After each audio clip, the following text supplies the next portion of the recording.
Good afternoon, everyone. Welcome to the Suze Maclaine Pont Show. And this is the very first episode of this version on the 1st January in 2025 on King's Day or Three Kings Day. I don't know what it's called in English, actually. In Dutch, it's called Three Kings Day, 6th of January. And we're going to start this entire show around trauma in all its different facets.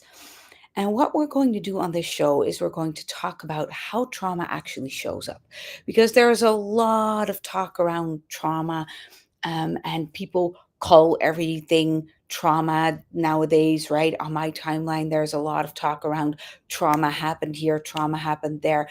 Um, but we're often not very well equipped to actually recognize trauma, to understand what it is, to understand how it's really disrupting our lives, um, and what it actually is. So today I'm going to have a beautiful conversation with Jakko Smit, who is actually also my husband, and we are going to talk about one of the aspects that trauma can show up as, and that is shame. So, Jakko, welcome. Please Mhm. introduce yourself. Yeah, I'm 55 years old, and I know Suze for 20 years now, and we have a son and a daughter.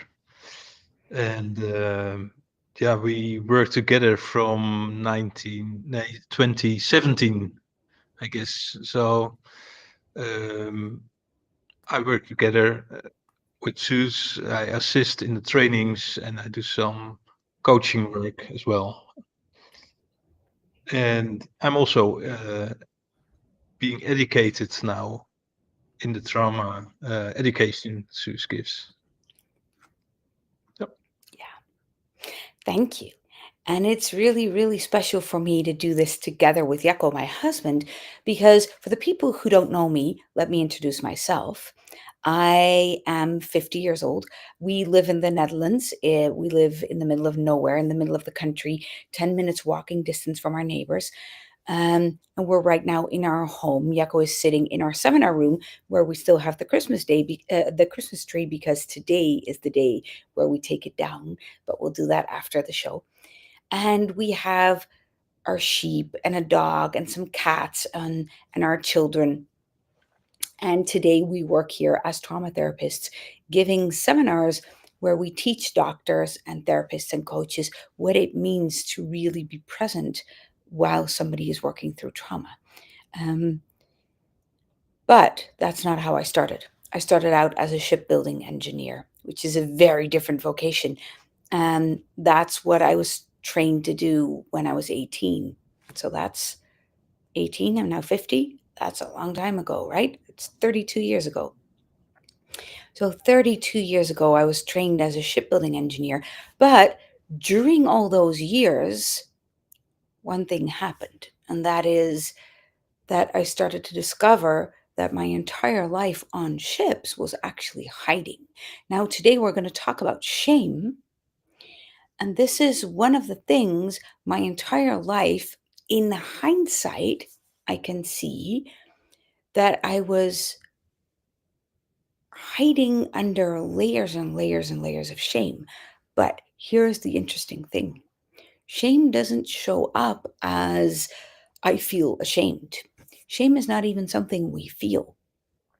Shame has more to do with a deep sense of feeling in the way of other people, of feeling that there's something wrong with me and people are going to find out. So I'll just try to fix everything around me. Shame in my life showed up as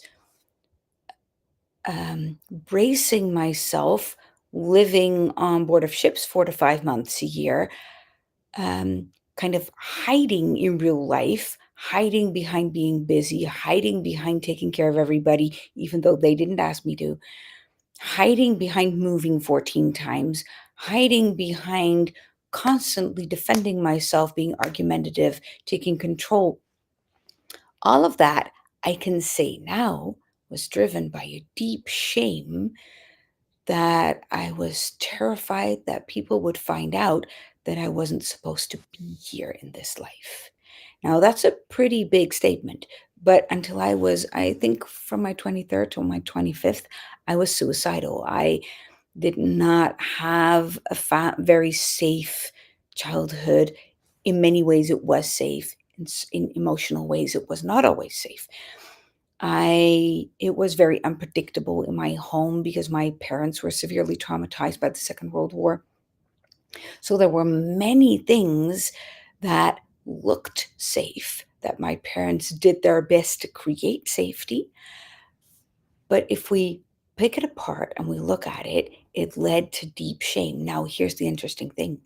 Shame has nothing to do with the stories around it, has nothing to do with a fact that you should be shamed about. Shame is a state of being that is very invisible. Most of my life, I've been living in a state of toxic shame, constantly running around in circles, never being aware that that was a state and thinking, this is just who I am. I'm a terrible, awful human being. I don't want people to find out. Now, why am I telling this? Because we're talking about shame, but also because Jakko just introduced himself as my husband, who has been living together with me for 20 years. And we've been working together since 2017. That is actually a miracle because when we met, I was pregnant. I was still in a very deeply loaded toxic shame state. I was a single parent. We met 30 days before I gave birth to what is now our son, but at that moment, obviously, it wasn't our son.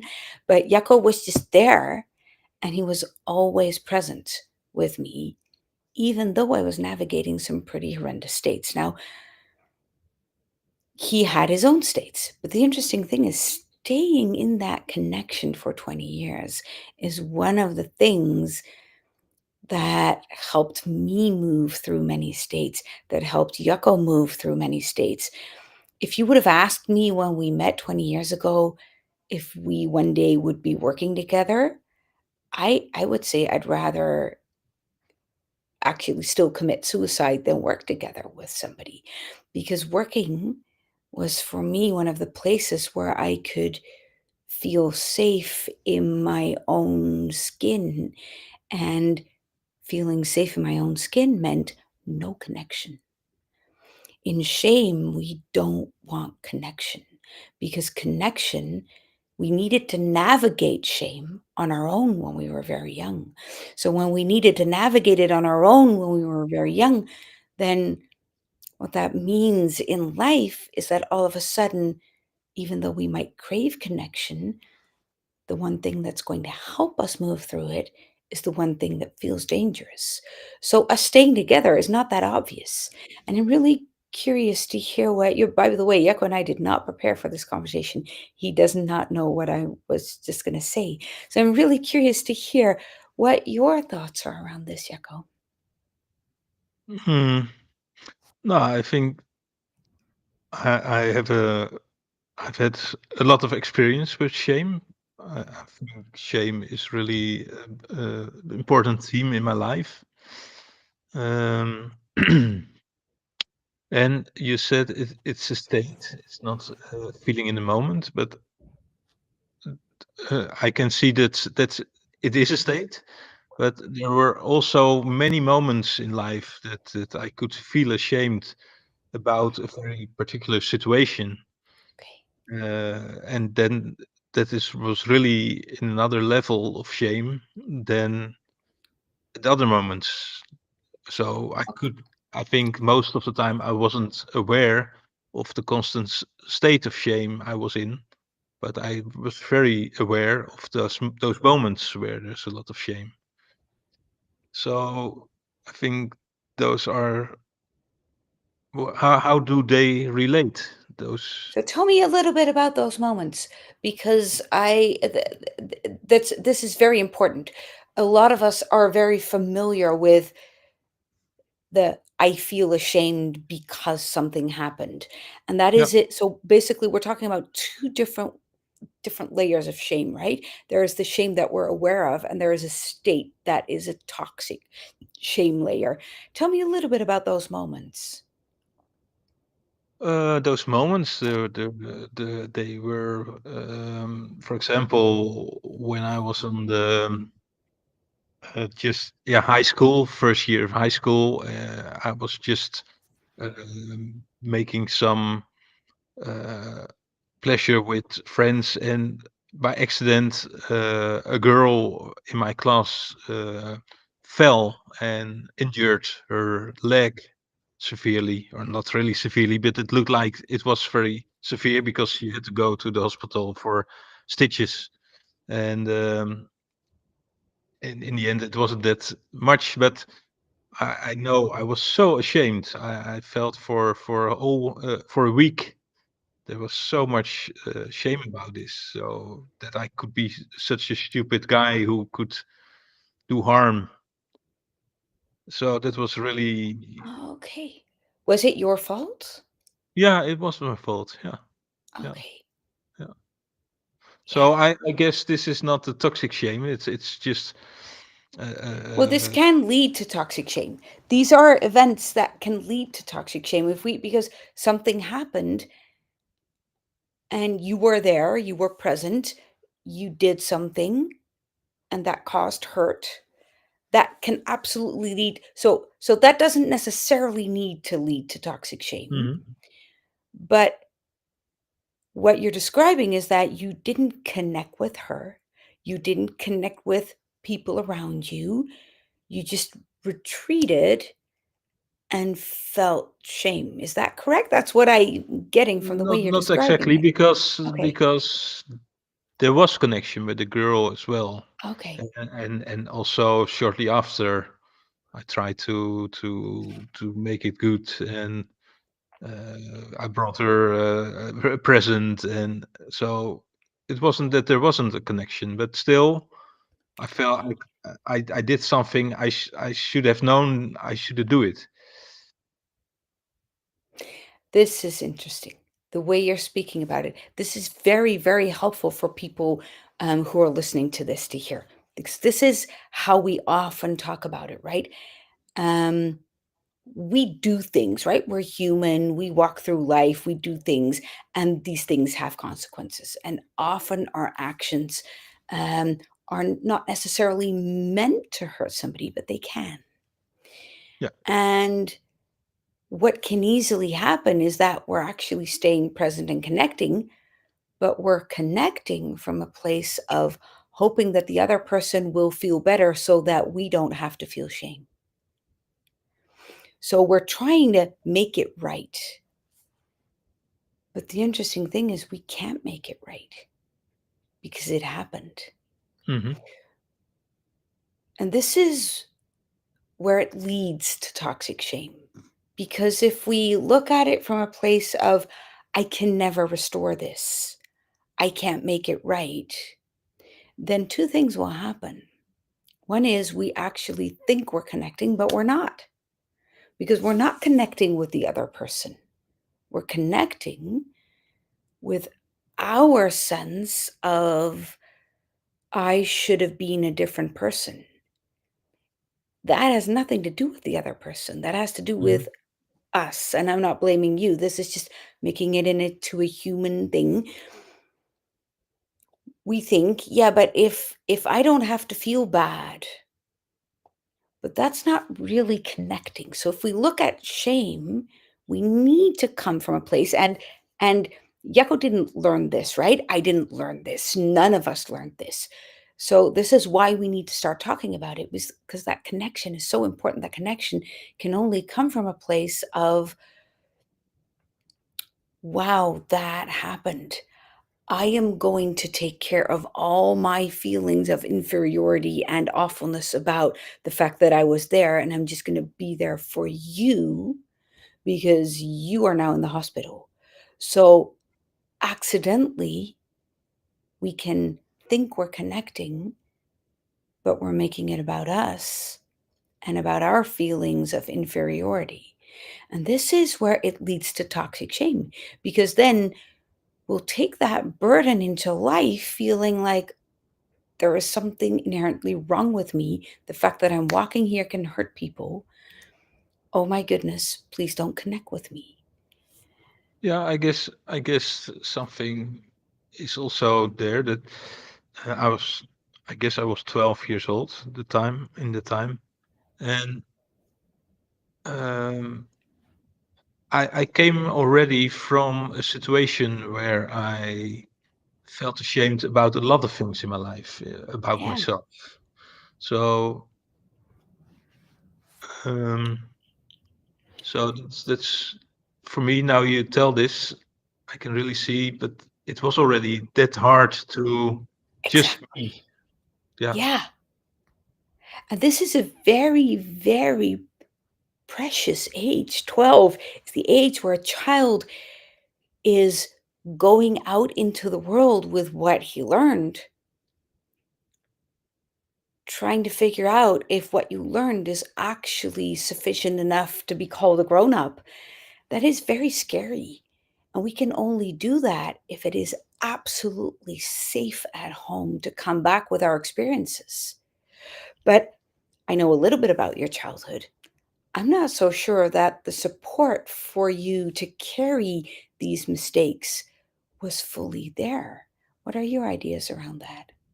yeah. In hindsight, I can see that there would be support, but there was at the same time also danger, and it was so Yeah, the support would be that they were not mad at me or something for this incident, but there was more a general um, unsafety, I guess, about being yeah, vulnerable, being real, being emotional. yeah. Yeah, And this is beautiful the way you say it because your parents loved you. My parents loved me. Creating an environment that is supportive for a child to come back with all of its experiences has nothing to do with whether you love your kids or not. It has nothing to do with whether you're trying to do the right thing. It has something to do with it's not about whether we think as adults that it is safe. It has something to do with whether the nervous system of the child feels safe to express everything. And obviously, your nervous system did not feel safe. that's true. Yeah, So I can then, see it. Yeah. so then what happens is that you walk around being a 12-year-old, which means that you're not always paying attention to everybody around you because 12-year-olds don't and they shouldn't. You're figuring out who you are and not how to take care of everybody else, how you can be you, how the identity that you've learned for the first 12 years actually holds up in a very harsh environment called high school, where everybody is figuring out who they are and not trying to necessarily make friends. It's a when I look at our kids, they're 17 and 19 right now, I can start to understand how harsh high school really is, how harsh being a teenager really is, because half of your brain doesn't work yet. You want to do it without your parents. You don't know how. You need to come back, and we need a strong support network right there. Now, if for the first 12 years of your life there wasn't the safety, not that your parents tried to do, but that your nervous system needed, then an incident like a girl being hurt, whether it was serious or not, doesn't even matter. It can create a huge, immense situation of blaming yourself for who you are instead of Mhm. blaming yourself for what happened. So, of course, you couldn't really connect with her and be there for her because you didn't have that experience. Yeah, and as you say this, I really can feel that at the time I was really trying to not bother my parents with anything. So um, try to avoid to give any trigger or something. Yeah. So, and I know in hindsight that it wasn't necessary to do so, but I did. Yeah. Well, that's also interesting, right? If we look at trauma, so often we think, yeah, my child didn't have to do that. Well, apparently they did. Because a child doesn't choose to take care of their parents. Mhm. A child needs to see you taking care of you. And if a child doesn't see you taking care of you, they will do it for you. Not because you want them to, but because there is absolutely no safety if they don't. So, especially today, as parenting is becoming more and more overwhelming, and we have to have two jobs, and there is absolutely no space for just being together. Everything is crammed into a little bit of a calendar, and we need to get everything right, and if we don't get things right, we'll get blamed and judged, and people will send the police or lawyers at our doorstep or whatever, right? The pressure is real. And then I'm not even talking about racism, school shootings. Those don't happen around us necessarily here in the village where we live, but they do happen in the bigger area of our society. That can create a lot of fear in parents.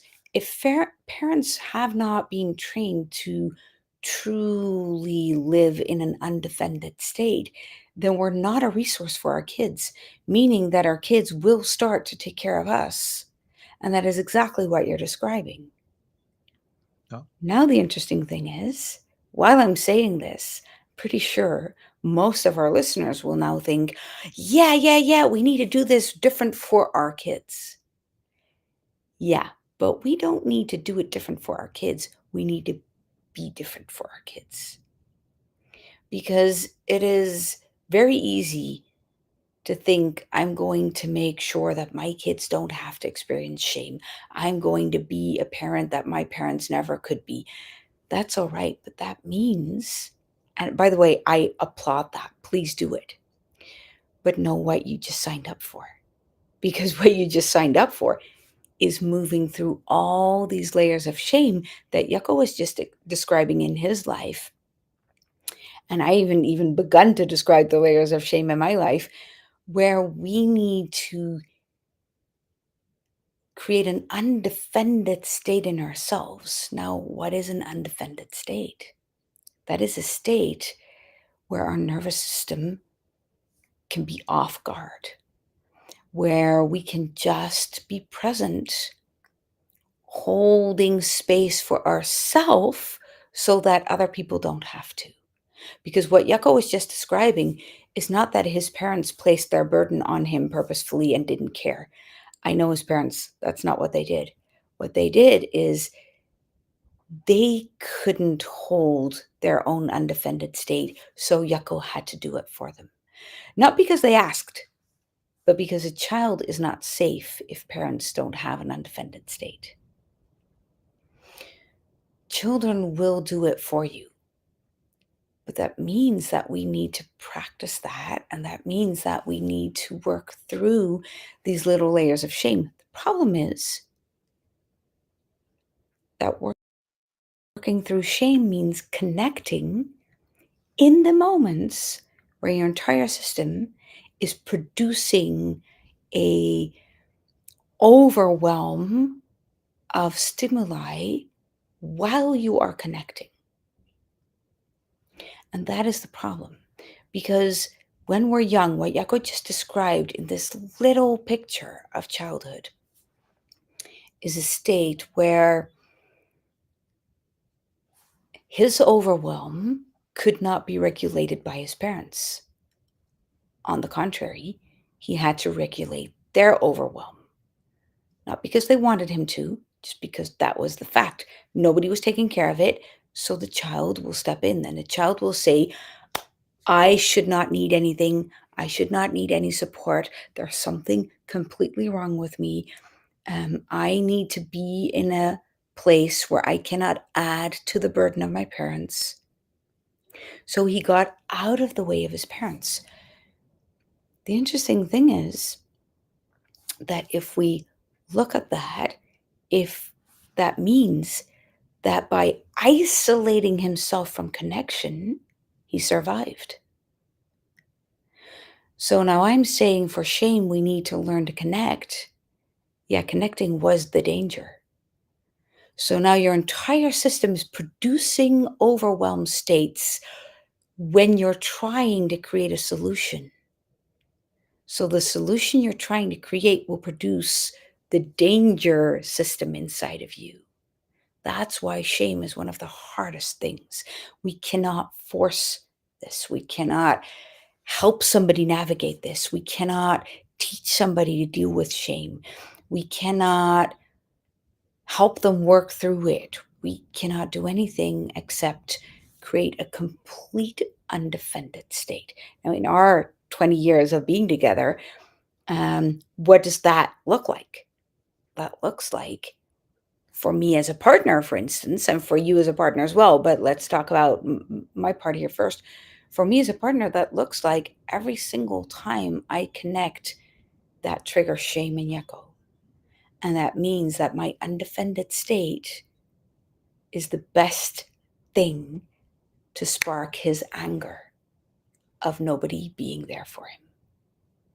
So, me creating an undefended state will spark a shame rage explosion in Jakko. I'm not his therapist, but we need to know this. And it happened many times, it happened.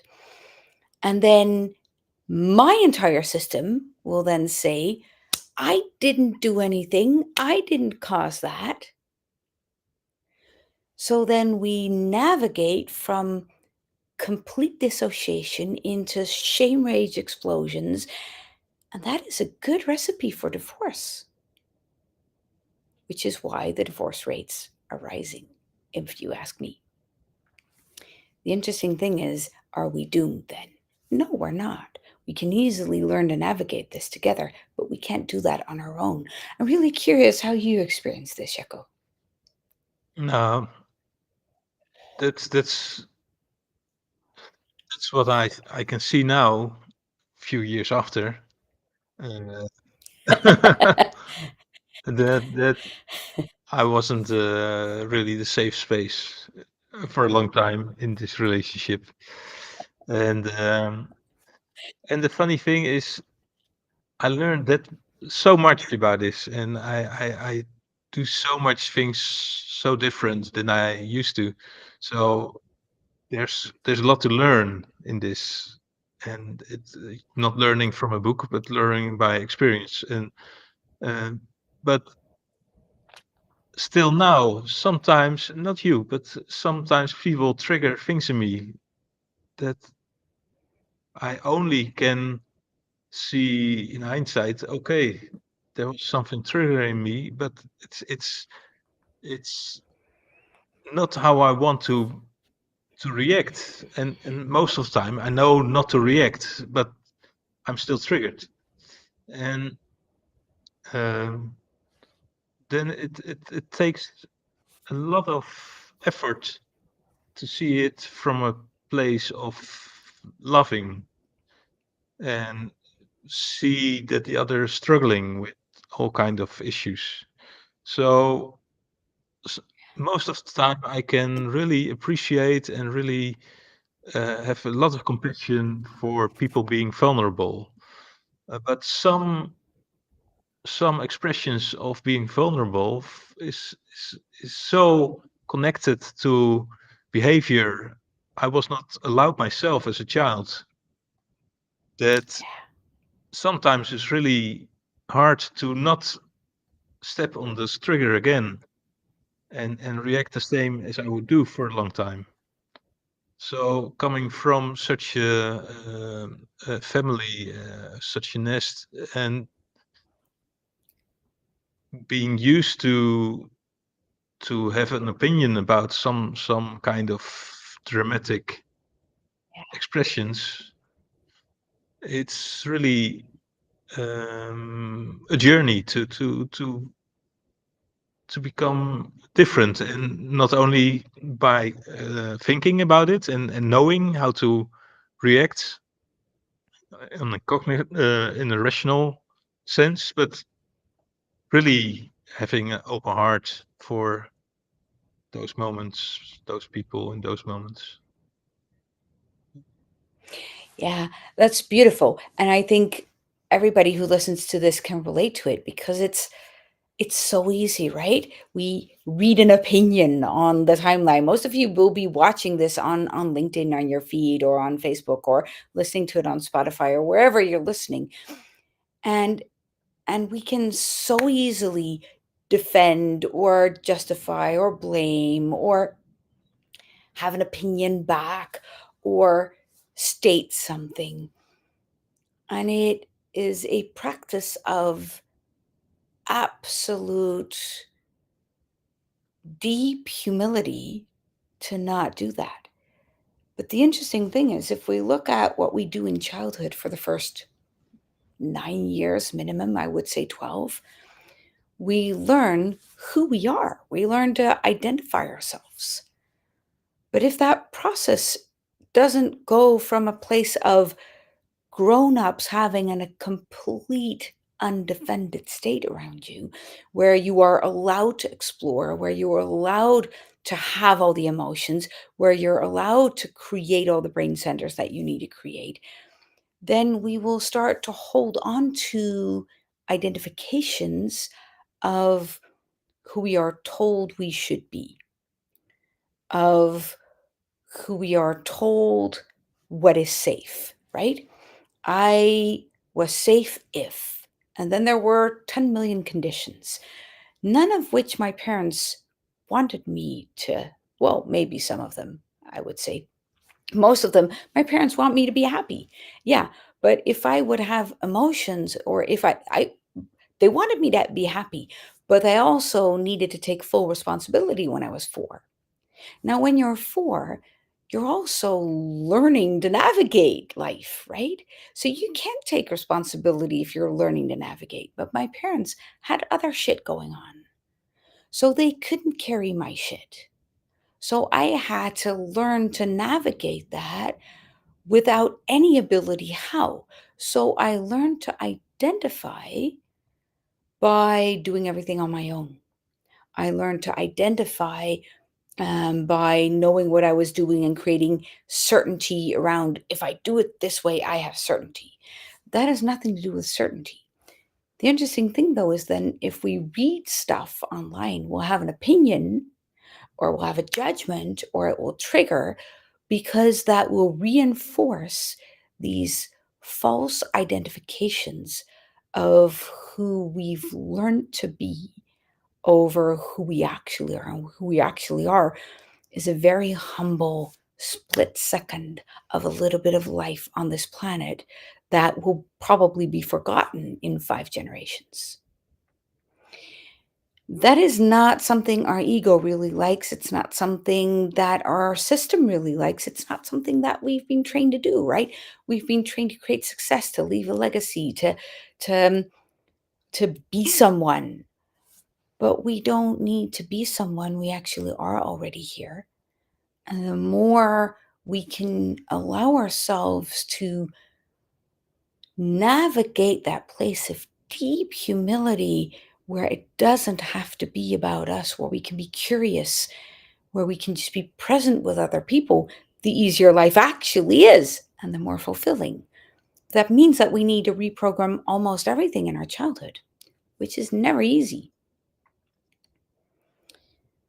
You just said something else, and I forgot there was something really important I wanted to talk about, and I forgot. We'll Okay. get there. I have another question because when I think about my childhood, um, it is said somewhere that uh, growing into a human being with his own identity, it's really important that you are seen by your parents, especially, so that you get the chance that you feel loved so you can love yourself. But I can sense that my parents both had their own struggles and issues with shame already when I was little, and maybe all their lives, maybe, or a long time. Yeah. And so, is it even possible that parents who have issues with shame um, mirror it into their child's in a certain way? Well, absolutely. Because so basically, if we look at the basic needs of a child, they have absolutely nothing to do, well, not nothing, but very little to do with food and warmth and a roof, right? Yeah, these things we need to have in place. But if you live in this Western society, chances are that you actually have food and a roof and warmth. That for most of us, that's not the issue. What a child really, really, really needs, actually way more important than a roof over your head, is to have grown-ups be in a state around them where the child knows that it is loved, doesn't have to create anything to continue that love, doesn't have to be anything to deserve that love, doesn't have to work in order to maintain that love, and can feel everything it needs to feel and express everything it needs to express without losing that love as a repercussion. That is what a child needs. That is what I call an undefended state. That means that requires a parent to be present with all the child is. That is, I would say, near impossible if you're also completely responsible for paying the bills, doing the things, if you have stuff going on in your own life, or if your own childhood was a problem. If you had issues with shame, that means that you've learned to not love yourself. When I was young, or when I was young, I'm still young, but when I was a young mom, when our kids were young, I hated myself. I had deep issues around shame. If I was looking through my journals this morning because I was preparing for this talk and for a 3-day seminar around shame that we're having this week. And I was looking what I wrote in my own seminars around shame that I went to as a participant. And I was realizing I was flooded with shame at that time. It is absolutely impossible to create a healthy connection for your children at that moment. Now, I hear a lot of parents say things like, yeah, we need to deal with all these issues before we get kids. Yeah, that means we're going to starve as humanity very soon because nobody is there, right? But what we need is not even necessarily to be perfect. What we need is we need to be willing to say yes to the consequence that having kids means that you're going to embark on that journey of doing that inner work so that your children don't have to do it for you.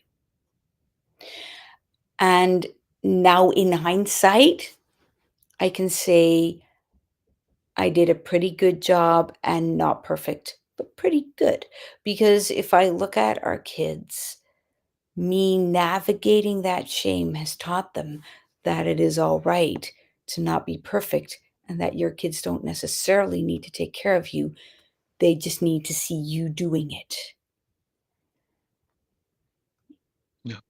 But after the Second World War, I don't think many parents could do that.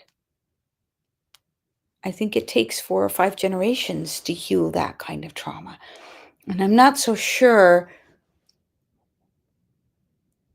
that we're incapable of creating an undefended state while we're having shame in our system. We just need to allow ourselves to be so humble that every time we see we're hurting something or we see that there is stuff going on in a relationship, that we get curious to, how am I accidentally adding to this? We might not even cause it. I'm not so sure you all by yourself caused that little girl to get hurt when you were 12. I'm not so sure we're causing all the pain around us. But can we be humble enough to say, I might have added to it. Do you know what? I'm going to own up to that part and I'm going to be present with the other person. This is what I But learned to do in our okay. relationship. I didn't go ahead. Yeah, I have a question because what I did in this example from the beginning, when I was 12 and the girl in my class was hurt by doing something stupid by me.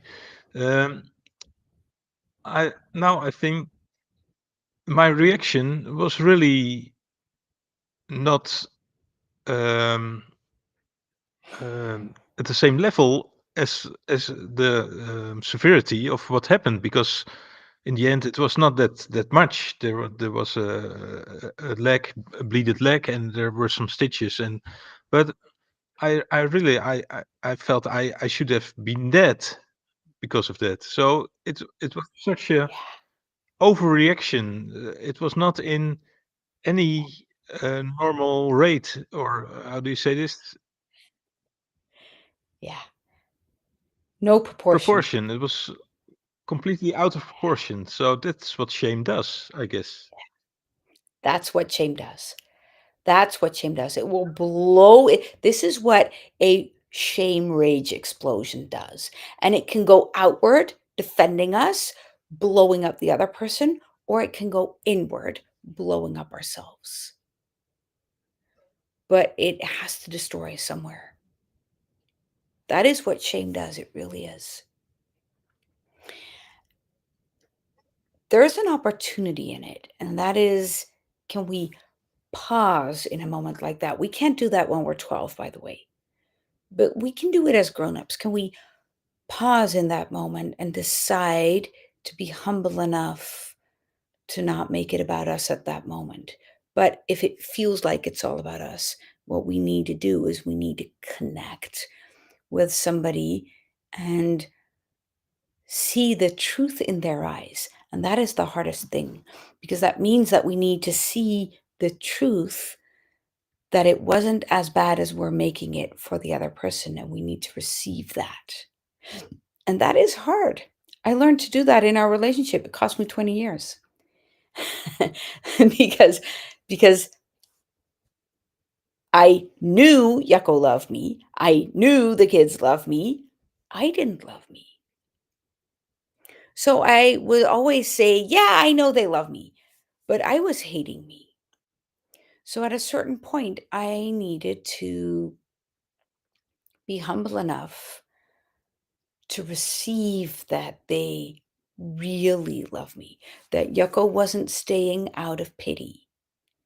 My goodness, that was such a, I would say it was actually heartbreak, because my part of me was so identified with that I am a horrible human being.